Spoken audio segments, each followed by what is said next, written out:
Hello dear students, अब हम बात करेंगे reduction of columns law from Gauss theorem. Gauss theorem हमने पहले भी इससे प्रीवियस हमने गॉस थ्योरम के बारे में पढ़ा था।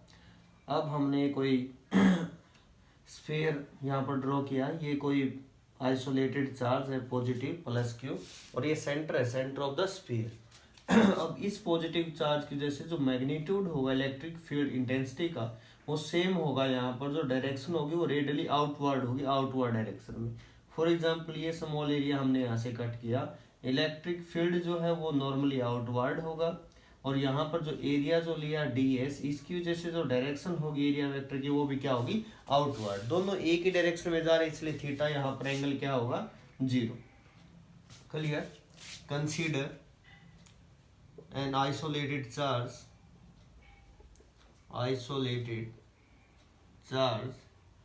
plus q is situated at the center of the sphere,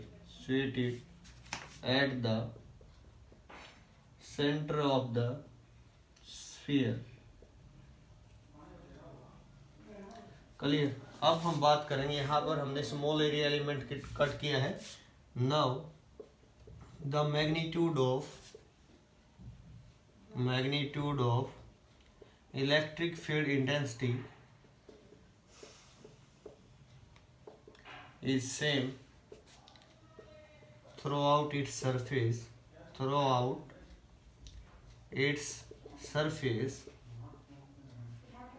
and direction radially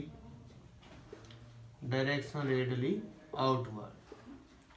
clear, यहाँ तक हमने पढ़ा। अब हम बात करते हैं now according to Gauss theorem के अकॉर्डिंग हमारे पास गॉस थ्योरम हमारे पास क्या कहती थी, E.ds is equal to Q upon epsilon naught. ठीक है, नेट चार्ज जो होगा 1 अपॉन एप्सिलॉन टाइम्स। अब हम इसी को प्रोसीड करते हैं। यहाँ पर E.ds डॉट प्रोडक्ट कभी भी होता है एंगल होता है कोस, और दोनों सेम डायरेक्शन में तो एंगल है 0, और कोस 0 हमारे पास 1 हुआ, तो मैंने इसको यहाँ पर ऐसा लिख दिया E.ds। क्लियर, डॉट प्रोडक्ट है, दोनों वेक्टर क्वांटिटी है, दो वेक्टर का डॉट प्रोडक्ट हमेशा स्केलर होता है, ध्यान रख लेना, क्यू बाई में एप्सिलॉन नॉट। अब यहाँ पर E जो इलेक्ट्रिक फील्ड है इसको हमने बाहर निकाल लिया। एरिया जो होगा टोटल स्फीयर का एरिया जो होता है 4 पाई इंटू आर स्क्वायर, ये रेडियस है r। ठीक है, O पॉइंट है, P point, 4 into pi into R square, volume होता है 4/3 पाई आर क्यूब। यहाँ पर हमारे पास इतना हो चुका क्यू बाई में epsilon not.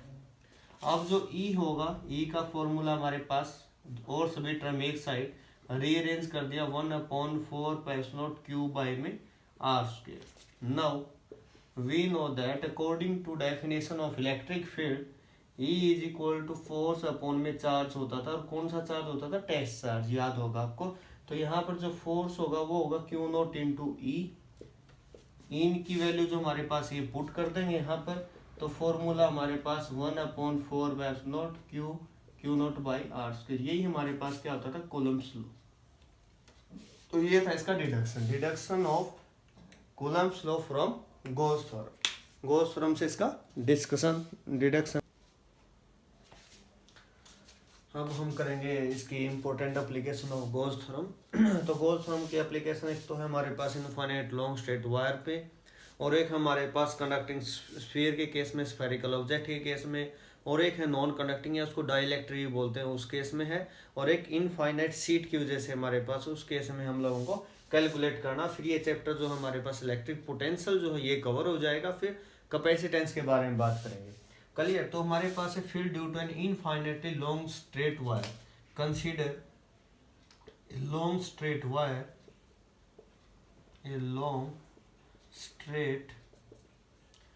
wire of uniform charge density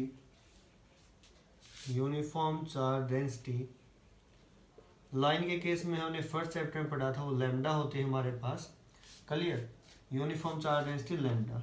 late किसी पॉइंट पे at any arbitrary point P पे हमें फील्ड निकालना है। फॉर एग्जांपल ये हमारे पास कोई लाइन है, इनफाइनाइट है, मान लें यहाँ पॉजिटिव चार्ज को डिस्ट्रीब्यूट कर दें। दो स्मॉल एरिया एलिमेंट हम लोगों ने कट करने, एक यहाँ पर कट कर लिया P1, एक इस पॉइंट पर P2। ठीक है, किसी इस पॉइंट पे हमें फील्ड निकालना है, ठीक है। इस पॉइंट पे जो नेट जो फील्ड होगा इसकी वजह से हमारे पास पॉजिटिव पॉजिटिव को रिपेल करेगा, ठीक है। दो कंपोनेंट यहाँ पर बनेंगे, सेम यहाँ पॉजिटिव पॉजिटिव को रिपेल करेगा, दो कंपोनेंट यहाँ बनेंगे, ये दोनों एक दूसरे के इफेक्ट को कैंसिल आउट करेंगे।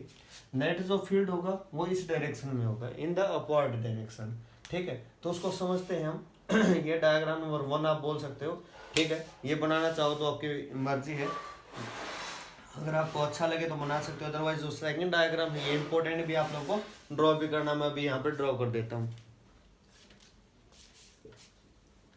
ये हमने यहाँ पर कोई भी वायर ली हुई, या वायर जो हमारे पास एक प्रकार से सिलेंडर का काम करती है, ठीक है। ये हमारे पास वो सिलेंड्रिकल ऑब्जेक्ट, ये जो वायर है इसके ऊपर चार्ज डिस्ट्रीब्यूट है, पॉजिटिव चार्ज इस टाइप से।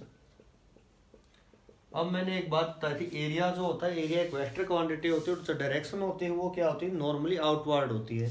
अब अगर मैं इस पॉइंट पर बात करूँ एरिया वेक्टर की डायरेक्शन ये होगी, अगर यहाँ बात करूँ तो ये होगी एरिया वेक्टर डायरेक्शन, यहाँ बात करूँ नॉर्मली 90 डिग्री हो गया मेरे साथ एन कैप, क्लियर। अब पॉजिटिव चार्ज से जो फील्ड होगा वो हमारे पास अभी हमने पढ़ा था अपार डायरेक्शन में लिया था, यहाँ फील्ड ये, इस पॉइंट पर फील्ड ये, इस पॉइंट पर फील्ड ये। अगर मैं बात करूँ यहाँ पर जो नेट फ्लक्स होगा अकॉर्डिंग टू गॉस थ्योरम, तो यहाँ पर जो एंगल 90 डिग्री है, यहाँ पर एंगल 90 डिग्री, यहाँ पर एंगल 0, ठीक है। समझने की कोशिश करना, जो फ्लक्स का जो फॉर्मूला था ई डॉट डी एस था, मीन्स कोस थीटा था, और कोस 90 पे क्या होता है 0, तो यहाँ पर कोई फ्लक्स नहीं होगा, यहाँ कोई फ्लक्स नहीं होगा।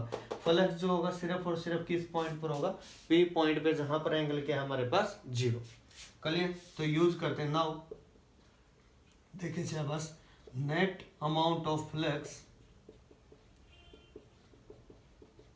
ऑन दिस सिलेंड्रिकल वायर भी बोल सकते हैं, ठीक है, of length small l and r be the radius of its cross section। Cross section की रेडियस हमारे पास r, क्लियर। एक एरिया होता है, क्रॉस सेक्शनल एरिया होता है, cross sectional area like this, इसको बोलते हैं क्रॉस सेक्शनल एरिया, इस पॉइंट पर जो है हमारे पास, ठीक है। तो ये रेडियस तो r गिवन है और ये लेंथ l गिवन है। अब मैं बात करता हूँ फ्लक्स, यहाँ पर 3 पॉइंट की वजह से है, φ1 प्लस φ2 प्लस φ3, यहाँ φ1 मान लिया, यहाँ φ2, यहाँ φ3, तो ये दोनों कंपोनेंट 0 हो जाएंगे, क्यों, एंगल क्या है 90 डिग्री, और कोस 90 0, तो ओनली जो फ्लक्स बचेगा इस पॉइंट पे बचेगा ई डॉट डी एस। अब यहाँ पे डॉट है मीन्स कोस थीटा आएगा, सेम डायरेक्शन है, कोस 0 1 हो जाएगा, तो सिंपल हमने यहाँ पर ई डी एस इस टाइप से लिख दिया, ई को बाहर निकाल लिया। टोटल एरिया हमारे पास सिलेंडर का, सिलेंडर का टोटल जो एरिया होता है उसका फॉर्मूला हम पढ़ते हैं 2 पाई आर इंटू एच, ठीक है। 2 पाई आर सरकमफ्रेंस होती है इंटू में हाइट, इस प्रकार से पढ़ते हैं, ठीक है। तो हमारे पास ये जो है 2 पाई, हमारे पास जो रेडियस हमने आर माननी हुई है लेकिन लेंथ एल माननी हुई है, तो एरिया होगा 2 पाई आर इंटू एल, ठीक है। यहाँ तक हमारे पास हो गया इक्वेशन नंबर 1। अब सेकंड जो फॉर्मूला था हमारे पास फ्लक्स का, वो हमारे पास था net charge enclosed by that surface divided by में एप्सिलॉन नॉट। अब पूरी बॉडी पे यूनिफॉर्मली चार्ज डिस्ट्रीब्यूशन है, तो हमने एक टर्म पढ़ी थी लीनियर चार्ज डेंसिटी लैम्डा, तो वो क्या कहती थी, तो लीनियर चार्ज डेंसिटी जो लैम्डा हमारे पास थी, तो लैम्डा हमारे पास होता है charge upon length, linear length पे लाइन पे है तब, सरफेस पे है तब सिग्मा आएगा, क्यू बाई में एरिया, अगर वॉल्यूम है मतलब कि स्पेस के अंदर अगर बात करें 3D के अंदर, तब हमारे पास रो आएगा। तो यहाँ से अगर देखा जाए Q इज इक्वल टू क्या आ जाएगा, लैम्डा इंटू में L डिवाइडेड बाय में epsilon not. Equation number 2, comparing equation 1 and 2, 1 और 2 को अगर कंपेयर किया जाए, ये भी फ्लक्स है ये भी फ्लक्स है, लेफ्ट हैंड साइड सेम है तो राइट हैंड साइड भी क्या होगी same. Comparing equation 1 and 2, comparing equation 1 and 2, first और सेकंड इक्वेशन को हमने कंपेयर किया, तो हमारे पास आ ई इंटू में 2 pi are into l is equal to lambda l by में एप्सिलॉन नॉट, एल से एल कैंसिल, रीअरेंज करके मैंने लिख दिया, ई का फॉर्मूला हमारे पास जो आएगा लैम्डा अपॉन में 2 पाई आर इंटू में एप्सिलॉन नॉट, या 2 pi into epsilon naught into R, ठीक है। न्यूमेरिकल कभी भी इसके रिगार्डिंग आपको सोल्व करना है तो एक ट्रिक बता देता हूँ, 2 से मल्टीप्लाई करो, 2 से डिवाइड करो, उसका क्या बेनिफिट रहेगा, हमें 1/4 पे एप्सिलॉन नॉट की पूरे की वैल्यू पता है, न्यूमेरिकल ऐसे भी निकाल सकते हो, पाई की वैल्यू 3.14, एप्सिलॉन नॉट की वैल्यू 8.85 इंटू 10 की पावर -12। इस मेथड से थोड़ा टफ रहेगा आपके लिए एज कम्पेयर टू दिस। 1/4 पे एप्सिलॉन नॉट की वैल्यू डायरेक्ट होते हैं 9 इंटू 10 की पावर 9। क्लियर। अब केस ये आती है लैम्डा हमारे पास लेस देन 0 है तो फील्ड नेगेटिव, मतलब कि जो डायरेक्शन होगी रेडियली इनवर्ड होगी। अगर लैम्डा ग्रेटर देन 0 है पॉजिटिव फील्ड जो होगा रेडियली आउटवर्ड होगा। ये हमारे पास की एक्सप्रेशन थी electric field due to infinitely long straight wire.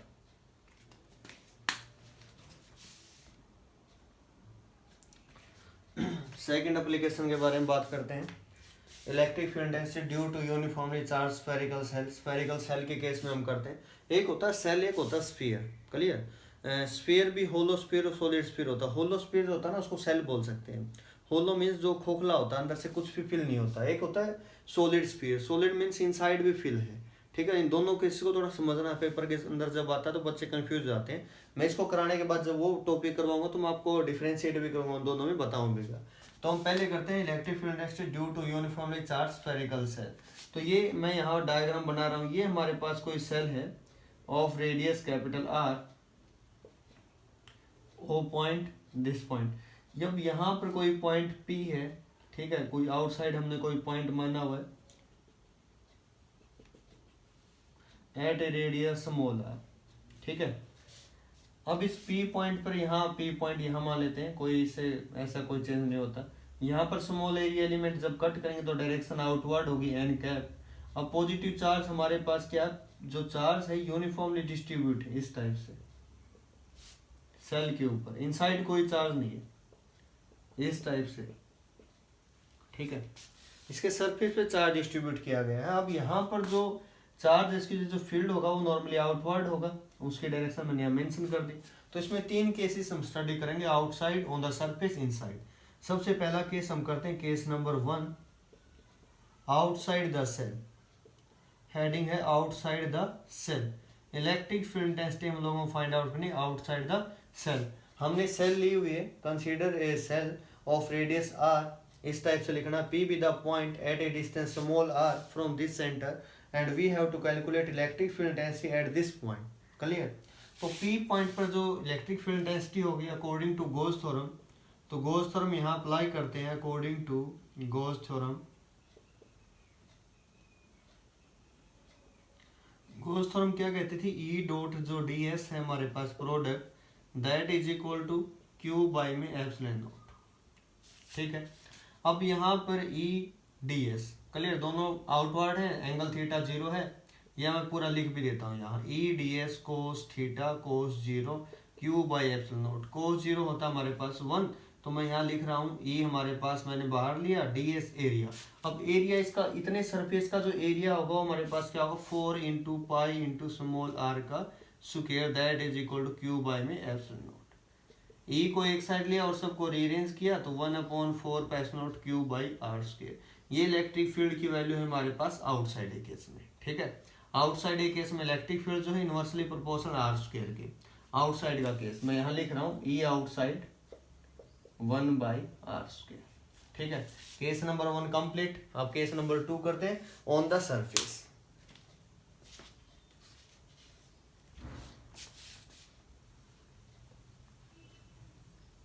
On the surface की बात करते हैं, देखें शाबाश, case number 2 on the surface. Surface की बात करेंगे, फॉर्मूला वही सेम रहेगा, पहले वाले में से लिख सकते हैं 1/4 एप्सिलॉन नॉट Q। अब R जो है स्मॉल की बजाय कैपिटल आ जाए क्योंकि रेडियस है R। अब जो चार्ज Q है ये यूनिफॉर्मली डिस्ट्रीब्यूट सरफेस के ऊपर। अब जब सरफेस के ऊपर डिस्ट्रीब्यूट होता है तो वहां पर आता है सिग्मा सरफेस चार्ज डेंसिटी, और सिग्मा क्या आता है, चार्ज अपॉन एरिया। एरिया क्या है इसके इनसाइड का, 4 पाई इंटू r का स्क्वायर। क्लियर, Q की वैल्यू यहाँ से निकाल के इसके अंदर पुट करेंगे तो हमारे पास क्या आएगी, 1/4 epsilon not sigma into 4 pi into r square. 4 पाई से 4 पाई कैंसिल, हमारे पास एक कांस्टेंट टर्म यहाँ से हम लिख सकते हैं सिग्मा, और r स्क्वायर था, r स्क्वायर से r स्क्वायर, तो हमारे पास रिजल्ट आया सिग्मा बाई में एप्सिलॉन नॉट। एक कांस्टेंट रिजल्ट हमारे पास यहाँ पर आ चुके हैं। ठीक है, case number 2 complete. Case number 3, inside the shell, inside the shell, inside the shell अगर अप्लाई करेंगे E dot D S Q by में एप्सिलॉन नॉट। अब ये देखें शाबाश, इनसाइड हमारे पास जो है यहाँ पर कोई चार्ज नहीं है, क्यू जो हमारे पास क्या है जीरो। अगर चार्ज जीरो है तो इलेक्ट्रिक फील्ड भी क्या होगा जीरो, तो इनसाइड हमारे पास कोई फील्ड नहीं होगा। अगर इसका हम ग्राफ प्लॉट करें, this with the electric field intensity, this with the radius vector. अब इनसाइड के केस में यहाँ तक हमने इनसाइड का केस किया आर तक, ठीक है। यहाँ पर इलेक्ट्रिक फील्ड क्या था जीरो, लेकिन आर पे क्या होगा कांस्टेंट वैल्यू होगी क्यू बाई एप्सिलॉन नॉट। उसके बाद क्या 1/r², तो ऐसा इसका हमारे पास ग्राफ बनेगा, ठीक है। ये था electric field intensity due to uniformly charge spherical shell inside outside और सरफेस का केस। अब हम करते हैं electric field intensity due to non conducting या सॉलिड स्फीयर हम बोल सकते हैं, ठीक है ना। सॉलिड स्फीयर की वजह से हमें इलेक्ट्रिक फील्ड इंटेंसिटी निकालनी है। आउटसाइड ये जो पी पॉइंट हमें दिख रहा है ये सेम वही आएगा जो अभी हमने किया है, तो इसको मैं दोबारा नोट नहीं करवा रहा, सेम वही है, बिल्कुल एज इट इज रिपीट करना है, कोई एक सिंगल वर्ड भी चेंज नहीं करना। ऑन द सरफेस करेंगे और इनसाइड करेंगे। इनसाइड कोई पॉइंट एक हमने क्यू ड्रॉ किया और इसको भी हमने रेडियस कोई एलिमेंट आर ही ले सकते हैं, आर डैश भी ले सकते हैं, ऐसा कोई नेसेसरी नहीं है। आर हमने उस पॉइंट को लिया, तो इनसाइड हमारे पास क्या होगा, इनसाइड का हम केस करें, inside the solid sphere. Clear, solid sphere के इनसाइड हम बात करें इलेक्ट्रिक फील्ड इंटेंसिटी की, तो केस नंबर 1 हम इसको ट्रीट करें according to Gauss theorem, according to Gauss theorem. Gauss theorem के अकॉर्डिंग हमारे पास देखिए शाबाश, फॉर्मूला क्या होता है E dot D S that is equal to Q. अब नेट चार्ज क्यू नहीं है ना, इनसाइड तो हमारे पास चार्ज कुछ ना कुछ स्मॉल है, अब पूरी बॉडी पे क्यू है तो हमने इसको कोई क्यू डैश नाम दिया, ठीक है। अंदर फ्री स्पेस भी नहीं है हमारे पास, एयर भी नहीं है, तो यहाँ पर एप्सिलॉन लिख दिया हमने किसी भी मीडियम के लिए। ये स्टेप थोड़ा ध्यान से समझने का है, क्लियर। अब मैंने बात की यहाँ पर, ये इनसाइड भी एक प्रकार से स्फीयर ही बन गया ना हमारे पास, और स्फीयर के केस में पूरी बॉडी पर जब चार्ज डिस्ट्रीब्यूट हो तो वहां पर हमारे पास आती है सरफेस चार्ज डेंसिटी रो, ठीक है। और रो क्या होती है चार्ज बाई में वॉल्यूम, वॉल्यूम क्या होगा स्फीयर का 4/3 पाई इंटू में आर क्यू, ठीक है। अब ये वैल्यू इक्वेशन नंबर 1 में पुट करते हैं और देखते हैं E dot D S is equal to Q dash की वैल्यू पुट की रो इंटू में 4/3 into pi into R cube divided by में एप्सिलॉन। अब कोई भी पॉइंट जो हमने लिया है ये स्मॉल एलिमेंट करेंगे तो इलेक्ट्रिक फील्ड भी आउटवर्ड होगा और हमारे पास जो एरिया वेक्टर होगा वो भी आउटवर्ड, दोनों की direction same, angle theta zero, angle theta zero तो हम इसको ऐसा लिख सकते हैं ई डी एस, ठीक है। दैट इज इक्वल टू हमारे पास क्या होगा यहाँ पर 4/3 पाई आर क्यूब बाय में एप्सिलॉन। अब एरिया जो होगा स्फीयर का हमारे पास तो क्या होता है 4 into pi into R square, यहाँ लिख रहा हूँ ई इंटू में 4 into pi into R square that is equal to 4/3 pi R cube divided by में एप्सिलॉन। 4 से 4 कैंसिल, पाई से पाई कैंसिल, आर स्क्वेयर से पावर कैंसिल, तो ई की जो हमारे पास वैल्यू आई वो आई 1/3 आर, और यहाँ पर एक रो था लिखना भूल गए, इंटू रो बाय में एप्सिलॉन। तो ये इलेक्ट्रिक फील्ड हमारे पास आया है किस केस में, इनसाइड, ठीक है। ऑन द सरफेस अगर मैं बात करूं तो रेडियस ये कंप्लीट बढ़ जाएगी, कैपिटल आर हो जाएगा, कैपिटल आर रो बाय में 3 इंटू में एप्सिलॉन। अब अगर इसका मैं आपको बोलूं कि ग्राफ प्लॉट करके दिखाओ तो इलेक्ट्रिक फील्ड रेडियस, अगर रेडियस जीरो होगी, 0 into something zero, field zero, R directly proportional, यहाँ तो बढ़ेगा।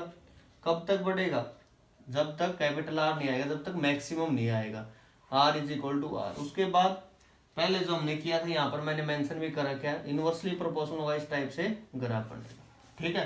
तो ये केस था हमारे पास, इसके केस में ऑन द सरफेस, और हमने यहाँ बात की है सरफेस का केस है, ये इनसाइड है केस, आउटसाइड हमने अभी पहले वाले टॉपिक में किया है। अब हम इसके फोर्थ एप्लीकेशन के बारे में बात करें। एक तो हमने लाइन के बारे में बात की थी, लीनियर चार्ज डेंसिटी, फिर हमने होलो स्फीयर की बात की थी, ठीक है, कंडक्टिंग लाइट, और थर्ड हमारे पास नॉन कंडक्टिंग था डाइलेक्ट्रिक, और फोर्थ एप्लीकेशन हम कर रहे हैं electric field density, electric field intensity due to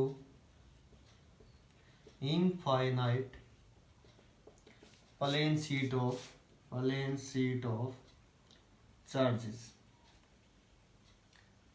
इस केस में हम देखें शहबाज, ये हमारे पास कोई इनफाइनाइट प्लेन शीट है,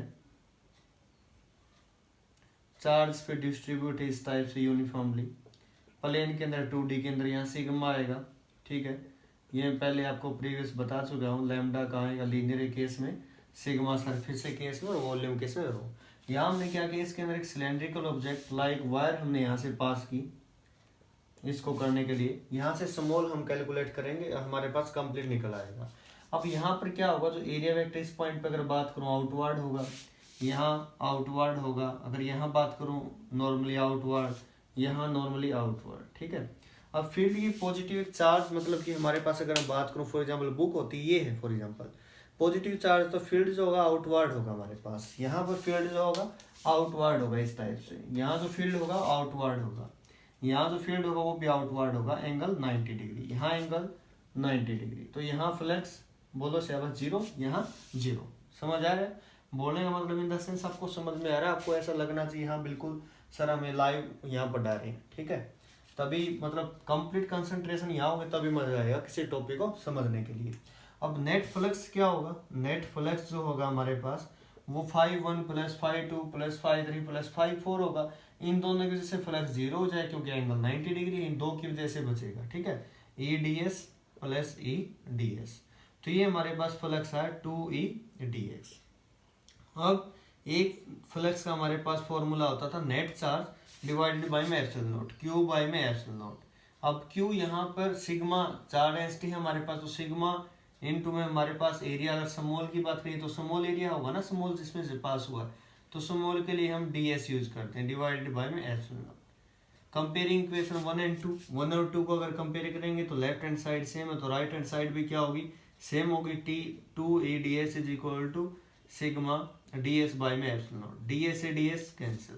तो इलेक्ट्रिक फील्ड डेंसिटी का formula infinite plane sheet of charge की जैसे क्या रहेगा, सिग्मा बाय में 2 एप्सिलॉन नॉट। ये इलेक्ट्रिक फील्ड डेंसिटी हमारे पास, इस पे डिस्टेंस पे मायने नहीं रखती कितने डिस्टेंस से हमारे पास, ओनली मैटर करती है सरफेस चार्ज डेंसिटी और एप्सिलॉन नॉट, इसकी वैल्यू हमें पता होती है। अब इसके दो स्पेशल केस है वो हम करते हैं।